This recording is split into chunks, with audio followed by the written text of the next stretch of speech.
Somebody prayed for me. Somebody stayed up all night and begged God to make sure I made money. I was so down bad, had it the worst. I had to look at my dog and it hurts. I kept it G, put my life in a verse. Still can't believe I broke the curse. Look, I came from robbing and jacking, from trapping and rapping. Ain't nothing that I didn't do. Didn't have no food in my stomach, you know how that feel. We was starving, to tell you the truth. I used to steal all my clothes, still got all the hoes. It was crazy, but we made it through. Think I be capping, on God I was jacking. Go ask the streets, cause they got the proof. So good, yeah, yeah, yeah.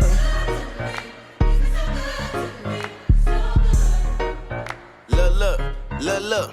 I got some real ones living through me. Real ones love me, can't let you do me. We ain't been through nothing, can't say you knew me.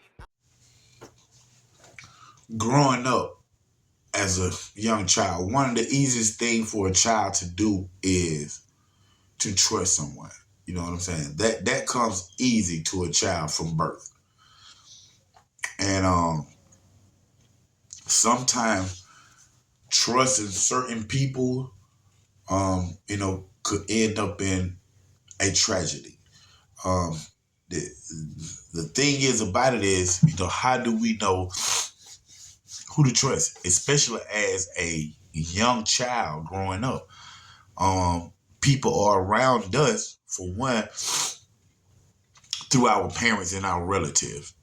Anybody that's not our relative will really be around the child through their relatives. And in this case, there was an older guy that was friends with my family and still is right now to this day. But this older guy came into my family's life more of friends with my grandmother. He wasn't my grandmama's age, but he was an older guy that was older than my mother.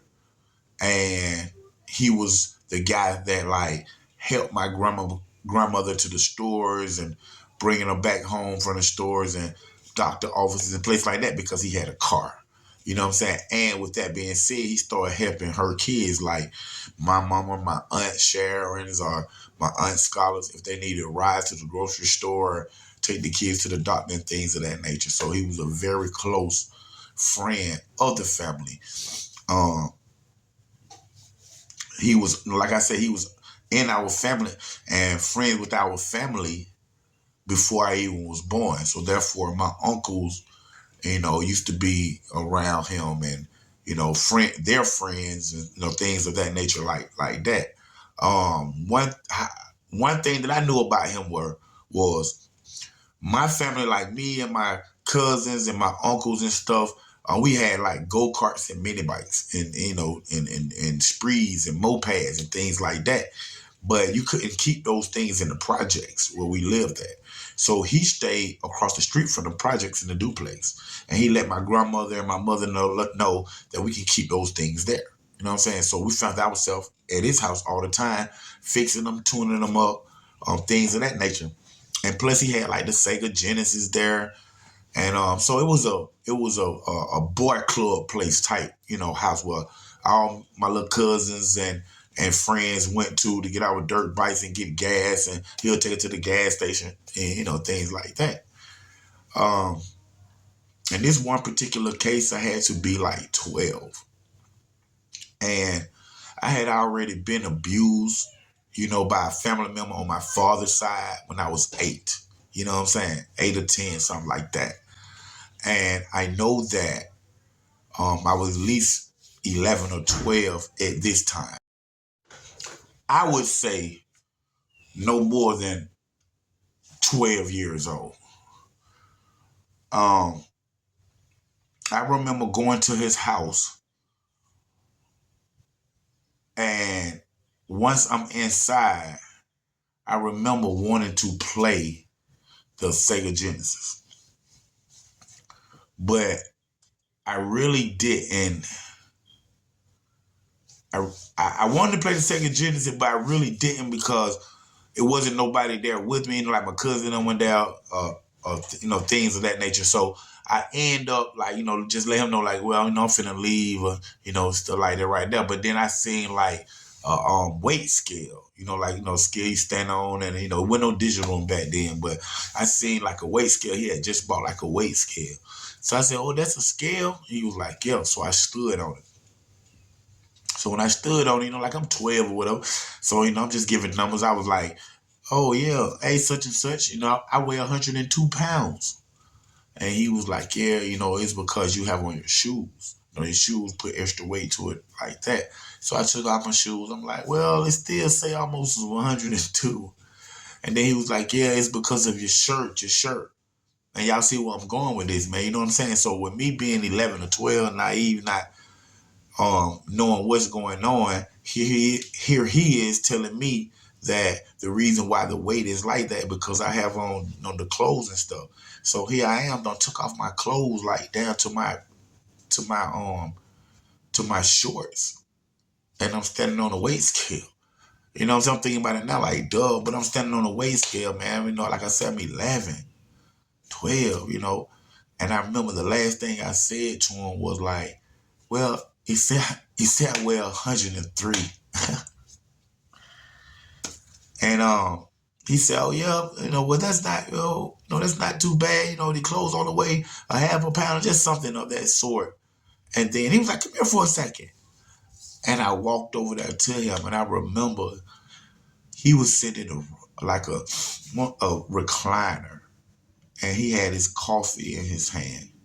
When I walked over to him, and I have on Fruit of Balloons and Fruit of the Looms.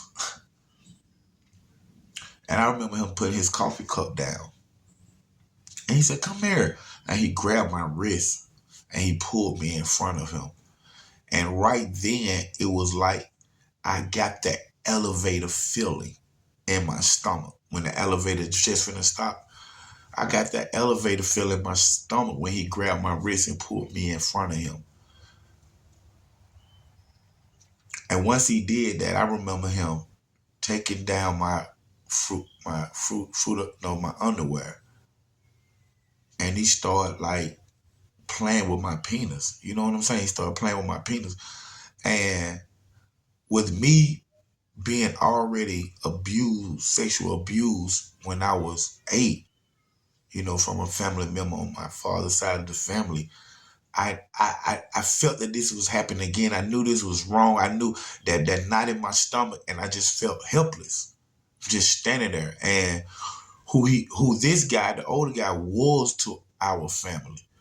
He had been so great to us. He just showed everybody that he cared about us, and he loved us and did do anything that he could for us. So that's how I felt about him, like he was an uncle or something, a great uncle actually, because he was a lot older. And here we are, he's have me in front of him at 11 years old, playing with my penis. And with it already happening before, I knew that this feeling that I have, excuse me, is wrong. And with that being said, and I'm scared. So of course my penis won't even get hard. And I remember him saying to me, it's not getting hard. It's not getting hard. And then I'm just like a deer in the headlights. And then he said, "Hold on for a second." And then he got up and he went and walked in his back room. And what's so crazy is it was a 2-room duplex. And when my cousin, anybody wanted to sleep or spend the night, he had a room right there. And he let us spend the night. I spent the night over there so many times, and nothing of this ever even occurred. But it was this one room, like was his room, that we wasn't allowed to go in ever. You know what I'm saying? He made that like known right off the rip, and it was strictly known. So I remember him getting up, telling me to hold on after he was playing with my penis, and it wouldn't get hard. And he walked into that room and he shut that door. And when he came back out with a Polaroid camera. The cameras take a picture, it comes out, you fan it. He came out with that camera, man. It's so crazy. He came out with the camera, and he had me like sit down, and took pictures of me sitting there naked. And he made me stand up, and he took pictures of me standing naked, had me turn around, took pictures of my buttocks, my butt, all that stuff, to my fanning it and everything, man. And I remember once all this was over and I was walking home, I was so scared to tell my mom because I haven't even let anybody know about what happened the first time already. And here it is happening again. And at one point, I started thinking like, like why was it happening to me? This is the second time it done happened. And I was like, was it something about me? That's what I'm thinking at 11, 12 years old. You know what I'm saying?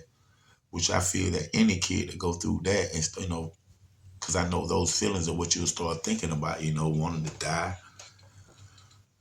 just whatever. And I don't wish that upon no kid at all, And I remember when I finally told my parents, well, my mom and my auntie, I remember telling my mom and my auntie at the same time. And, they was in shock themselves. They couldn't believe it. And at the end of the day, nobody did nothing about it, Just like on my father's side, it was like kind of like swept up under the rug. You know what I'm saying? Well, actually, it was swept up under the rug. And I can't say the reason why. I can just say things like, my mother didn't know how to deal with that. Some people be ashamed, so ashamed that they won't even say nothing about it. The parents or the person that it happened to. You know what I'm saying? That's why it took me so long on both ends to tell. Because once I told this to my mother and my auntie, man, I was in my 20s. You know what I'm saying? When I told this. My uncles, of course, that knew him before me, used to be over there. They wanted to, put their hands on him and stuff. You know what I'm saying? But I felt different, man. I always feel forgiveness, and sometimes we tend to care about other people's feelings more than ours, which is totally not right. You know what I'm saying? I did a lot of that, throughout my life, which set me back a lot. You know what I'm saying? There's nothing wrong with caring and considering other people's feelings, but at the same time, you have to consider your own feelings and what's right for you. And that was swept under the rug, and nothing happened on either cases, like on either situation of my abuse. I never, when I got older, it became this thug gangster, what everybody labeled me, robber. I never said nothing to him, you know. Um, it seems like I was more ashamed for him than me. You know what I'm saying? And then, after you get older, you start hearing things like my uncle started telling me things that happened before I was born, with the guy, getting caught in the shower with a little boy when he worked at a school and he got fired from the school. Then he was working at the YMCA and get caught in the locker room with another little boy and get fired from the YMCA. All this stuff was going on before I was born and while I was little. And you know what I'm saying? But, I wasn't protected. I felt that if, some of my family members knew that this stuff was going on, why would they let, their kids or their nephews or their nieces and stuff be around this type of guy? But, right now to this day, man, if any of you viewers, any of my fans, whether be with me, like me and you guys are together, we walking into Walmart, excuse me, Golden Corral or Zaxby's and whatever. And he was to be coming out the door. When we see each other, you guys would think that he is my uncle or my father or anybody related to me, the way that we greet each other right now to this day. You know what I'm saying? Um, After my brother died, he used to be in my brother's grave, more than us, to make me think something too. You know what I'm saying? Like, did he mess with my little brother? You know what I'm saying? I done asked my brother years ago. Asked my partner who used to be over there. Asked my partner, little brother. You know what I'm saying? Nobody, seems like it only happened to me. But I know that that's not true. You know what I'm saying? One thing I can say is I had an incident where a cousin stopped by there, and this is way after it happened to me. A cousin stopped by there. Um, um, cousin had just went through a physical at his high school and to get into like sports and stuff, and he was happy. He was letting that guy know, and that guy started asking him like, yeah, did you with the physical, did they touch you here and did they do this and did like that? And I think he like probably grabbed my cousin's arm, like did they, it just did something of the sort that made my cousin feel uncomfortable. And this one of my little cousins, and my little cousin like pushed him. He fell like down into the chair or something, and my little cousin ran out the house. You know what I'm saying? He ain't never been back since. And that shit was 25 years ago. The last incident, man, where I can say was the best thing that came out of that was my little brother had a friend named Dino. Rest in peace, Dino. I told y'all the story about Dino got killed by a College Park police officer, and then a little after that, his brother Ainsley, rest in peace, Ainsley, we miss you too. He was murdered by some guys right in the same project, the same thing. And in this case, I was New Orleans Exposed that just came out. I was in New Orleans. I was back and forth, Atlanta, College Park, New Orleans. And we was working on American Nightmare, which was a book before the movie, as y'all gonna see on Tubi coming up in Prime, Video Prime. Movie about my life, but it was a book at first I had written while I was in New Orleans. And I was back and forth. And, I when I got to the hood, I was letting everybody know I was writing a book and this and that, this and that. So I leave by the month. I come back. I see some of the same guys out there. And one of the guys, Aunt Vincent, what's up, Aunt, big homie? Aunt Vincent asked me how the book was going. And once I started telling him about the book, I said, actually, man, I'm going to tell y'all a story in my life that's going to entice y'all to buy the book. And I went on to tell them what I just told you guys about the guy in College Park that molested me by fondling with me and by taking pictures of my private parts. And when I said that to the group of people, my peers out there, about 8 of us, my little brother friend Dino said to me, Treese, I know exactly who you're talking about, because I never said the guy's name. I just said he stay in College Park right now. And when I said that, Dino said, Treese, I know who you're talking about. And I told Dino, I said, if you tell me his name and it's correct, I'll let you know if that's him. And Dino said the name. And I was like, wow, that's him. And then I was puzzled because I was like, how would you know? I asked him.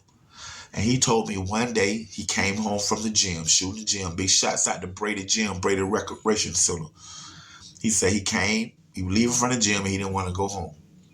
He wanted to stop by up my house because my brother then was up there, but my brother then had left. So he said he was tired. He said he just going to take a little nap on the sofa. And he laid on the sofa and dozed off, only to be awakened by the guy who molested me putting his hand down his pants. And he said he swung and hit him, pushed him up off him, got up off the sofa, and ran out the door. And I couldn't even believe that. And what's so crazy is just by me telling my story out there to them, I feel that he would have never told anyone what happened to him until I said something. I gave him the strength, I feel, to say that, man, to let us know that it happened to him too. It almost happened to him too. And that is amazing, man. That is amazing, man. And I have to thank Jehovah, man, because I didn't go down the wrong path. And it happened to me twice. I didn't do that myself and become like him, like a lot of people do. You know what I'm saying? I know that it affected me because statistics say things like that affect you. Just like they say your father not being in the house, it affected me. But I don't know how it affected me. Because of that, or just like the family member who molested me, it didn't make me go steal a car when I was stealing cars. It didn't make me go rob. It didn't make me do any of that stuff, sell crack. I never disrespect the elderly, teachers, people of that nature. So I just don't know how it affected me. You know what I'm saying? But that's something to think about, man. Y'all stay strong. Y'all protect those kids from each and everybody, man. You never know who it's going to be. Somebody in your family or somebody just a friend. You watch who around your kids. Keep them safe. Thank y'all for tuning in to another great episode of Underground Source TV with your host, TV and film producer Dontrece Knox, OG Black Bart 3700, Colin Paul. Stay up, stay strong. Let another nigga diss. Ray got the nines, AC got the Drake. Neither one of them gon' miss. Don't play with my cheese, don't fuck with no rats. I'll turn you into Swiss. Don't beef with no nigga unless it's the money, but it's never about a bitch. I'm all in New York, I'm all at the game. I don't even watch the Knicks. I'm not for the games, can't fuck with my brain. I ain't nothing for the tricks. Cause you can get shot in this bitch. Somebody gon' drop in this bitch. I'm really just thanking the Lord for the power. Get your shit on these niggas for hours. Was kicking in those day to day touching powder. Fuck around, hope the Lord clear the cow. Away from the gang, keep the gang out the towers. If they go, they be home in some hours. Done touch so much money this month, 100,000. Fuck up, I don't land in my county. Your bitch nigga tripped and I'm dropping a bounty. I thank God that this rapping shit found me. Cause I was too deep in them streets really clowning. Hitting shit like Jadavian Clowney. But see now I kick shit like I'm Ronda Rousey.